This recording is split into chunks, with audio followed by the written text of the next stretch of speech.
Hi, folks. Welcome to A Voice in the Desert. Great to be with you once again, as always.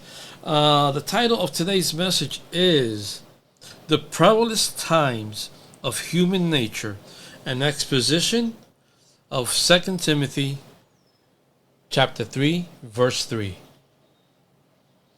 In the Apostle Paul's second letter to his beloved disciple Timothy, a profound insight into the nature of humanity emerges. Amidst a world grappling with moral decay, the passage found in 2 Timothy 3:3 paints a vivid picture of the perils that humanity faces. As a minister of the gospel, I invite you to join me on a journey through this scripture, exploring its historical context, its relevance in today's society, and its implications for our lives as followers of Christ. Paul wrote his second epistle to Timothy during a time of great challenge and persecution for the early church. The passage in 2 Timothy 3:3 is part of a larger section where Paul addresses the difficult circumstances that Timothy would face as a minister of the gospel. The apostle describes a society riddled with self-centeredness, unholiness, and a lack of self-control. It is within this context that these words, without natural affection, truce breakers, false accusers, incontinent, fierce, despisers of those that are good. That's in 2 Timothy 3:3. Take on profound meaning. While this passage was written nearly 2,000 years ago, its relevance in today's society is undeniable.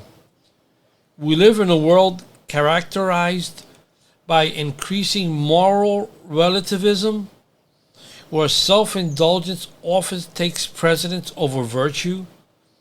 The description of people's natural affection resonates with a culture that often prioritizes personal desires over the well-being of others.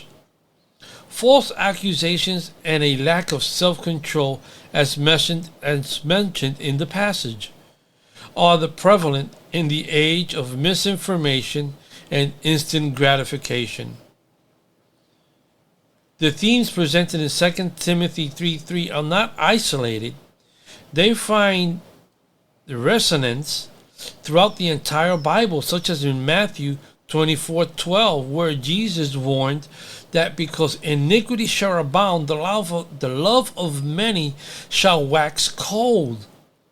This echoes the sentiment of without natural affection, and it highlights the detrimental effect that sin can have on our ability to love others genuinely.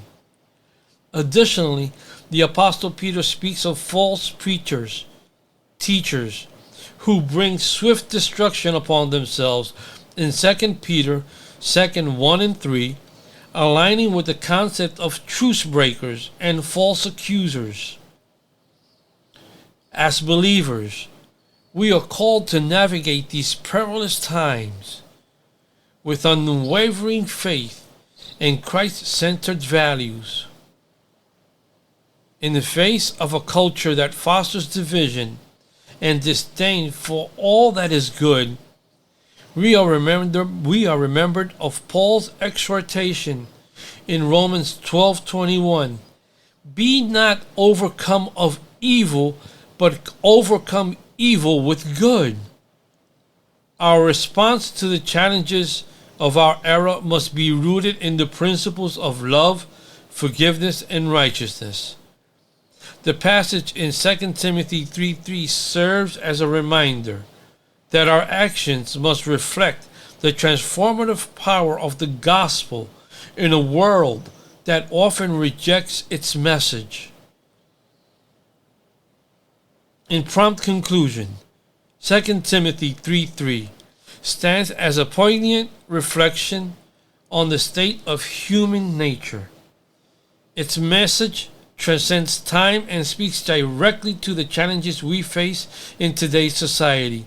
Through its vivid descriptions of human behavior We are reminded of the importance of holding the virtues of love, truth, and a self-control. As ministers of the gospel, we are called to live out these virtues as a testimony to the transformative power of Christ's redemptive work. May we embrace the teachings of this passage and rise above the perils of our time, shining as a beacon of light in a world that is in desperate need of God's truth and love. Let's not forget that, folks. Once again, my name is Caesar, and I am a voice in the desert. God bless you all.